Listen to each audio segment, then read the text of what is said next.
नमस्कार, मैं विजेंद्र और आप शुरू कर चुके हैं जारी देखना। दुर्ग जिले से कोड़िया गांव से लगी सगनी घाट, और सगनी घाट में कुछ दिन पहले हम सेंटिक बहता हुआ वीडियो लाइव दिख रहे हैं। हमारे साथ सिविल गुरु जी मौजूद है, उसमें बताएंगे किस वजह से उसमें बहा था पानी पर। तो नमस्कार आप सभी लोग का, मैं एक बार फिर से एक ब्रिज कंस्ट्रक्शन जहाँ पे ब्रिज को बनाया जा रहा था, हमारे जो रिपोर्टर्स हैं वो हमको बुलाए और यहाँ पे आके हमने देखा। यहाँ पे जो हम लोगों ने सर्च किया वो पता चला कि यहाँ पे जो ब्रिज का हमारा जो डेक स्लैब का स्टेजिंग लगा था वो गिरा है, जिसको हम शटरिंग बोल सकते हैं, स्टेजिंग बोल सकते हैं। जो हमारा शटरिंग मटेरियल है, ना कि ब्रिज गिरा है। तो यहाँ पे स्टेजिंग गिरा हुआ है और वो किस वजह से गिरा है उसका कुछ रीजंस हैं।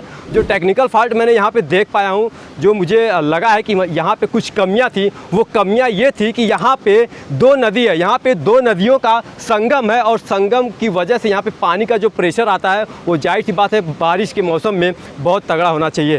पर इसका टेक्निकल फॉल्ट है यहाँ पे ये है कि जब भी आप नदी में कोई ब्रिज का कंस्ट्रक्शन कर रहे हो, जब बना रहे हो ब्रिज, तो आपको वहाँ पे जो हमारा कैनाल डाइवर्जेंस है, आपको डाइवर्जेंस बनाना है और फिर उसके बाद कॉफर डैम या तो कॉफर डैम जो टेम्परेरी स्ट्रक्चर्स होता है वो आप बना सकते हो। पर यहाँ पे इन लोगों ने ऐसा कुछ भी नहीं किया। यहाँ पे ना तो कोई कॉफर डैम बनाया है, ना तो कैनाल को जो पानी निकलने का जो डाइवर्जेंस है उसको नहीं किया है। यहाँ पे ये बहुत ही बड़ा जो एक दुर्घटना घटने का कारण है, जो यहाँ पे डाइवर्जेंस नहीं दिया गया। यह दे सकते थे। यहाँ पे जैसा आप देख रहे हैं, जैसा कि हमने यहाँ पे देखा है 80% लगभग 80% तक यहाँ पे काम फिनिश हो चुका है। अगर ये डाइवर्जेंस बना देते, यहाँ पे जो पिलर्स कंप्लीट हो चुके हैं उनकी तरफ पानी को डाइवर्ट कर सकते थे और डाइवर्ट करने के बाद ये जो इजी तरीके से यहाँ पे काम किया जा सकता था और ये काम हो सकता था।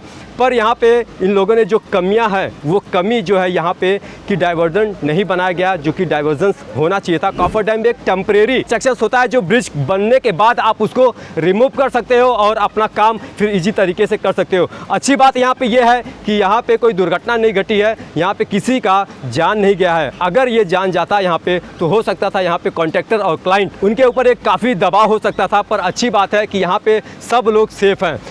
पर एक चीज़ यहाँ पे ये है कि जो भी हमारे क्लाइंट होते हैं, जो हमारे डिपार्टमेंट है, वो 15 जून के बाद एक नोटिस जारी करते हैं कि यहाँ पे आप काम नहीं कर सकते हो, किसी भी नदी के ऊपर काम नहीं किया जा सकता है, चाहे वो अंदर का काम हो चाहे बाहर का काम हो। पर अगर इन्होंने नोटिस दिया है तो क्या ठेकेदार ने यहाँ पे अपनी मनमानी की है? अगर मनमानी की है तो उसने ऐसा क्यों किया? जब उसको नोटिस मिला है तो उसने यहाँ पे काम क्यों किया है, ये उसको जवाब देना पड़ेगा और ये एक जाँच का विषय है कि यह क्या ऐसा हुआ था। और दूसरा, जो हमारा डेक स्लैब का जो स्टेजिंग लगता है, यह जनरली हमेशा वर्टिकल लोड को ही रेजिस्ट करता है, यह हॉरिजॉन्टल लोड को रेजिस्ट नहीं करता है। क्योंकि हमारा जो ग्राउंड लेवल सरफेस होता है वहाँ पे एंडुलेशन ना हो, वहाँ पे अच्छे तरीके से ग्रेडिंग करते हैं, रोलिंग करते हैं, उसको अच्छे तरीके से कॉम्पैक्ट किया जाता है। फिर उसके बाद हम वहाँ पे पीसीसी करते हैं, लगभग 300 mm तक का हमारा पीसीसी होता है, उसके बाद हमारा स्टेजिंग होता है। तो हॉरिजॉन्टल लोड यहाँ पे वो रेजिस्ट नहीं कर पाता है, क्योंकि जो हमारा स्टेजिंग है वो ग्राउंड लेवल के नीचे नहीं है। अगर ग्राउंड लेवल के नीचे है तो हो सकता है वो रेजिस्ट कर सकता है, पर ग्राउंड लेवल के नीचे क्यों नहीं लगाते? क्योंकि 15 दिन के बाद हमको स्टेजिंग जो हमारा डेक स्लैब है उसका शटरिंग को रिमूव करना पड़ता है, इसलिए हम वहाँ पे टेम्परेरी बनाते हैं। तो और यहाँ पे बाढ़ का पानी आया, जैसा कि हम जानते हैं कि नॉर्मली पानी जो होता है उसका 1 क्यूबिक मीटर में लगभग 1000 हमारा डेंसिटी होता है। अगर ये बारिश का बाढ़ का पानी है तो उस टाइम में बाढ़ में जो हमारा मड है, सॉइल है, कंक्रीट है और उसके बाद मुरुम है, ये सब मिक्स होते हैं और पानी का बहाव तेज़ होता है। इस टाइम में बारिश का जो बाढ़ का पानी है उसका जो डेंसिटी होता है वो काफ़ी तगड़ा होता है, वो लगभग दुगना हो जाता है जो हमारा नॉर्मली पानी के एज़ कंपैरिजन के हिसाब से।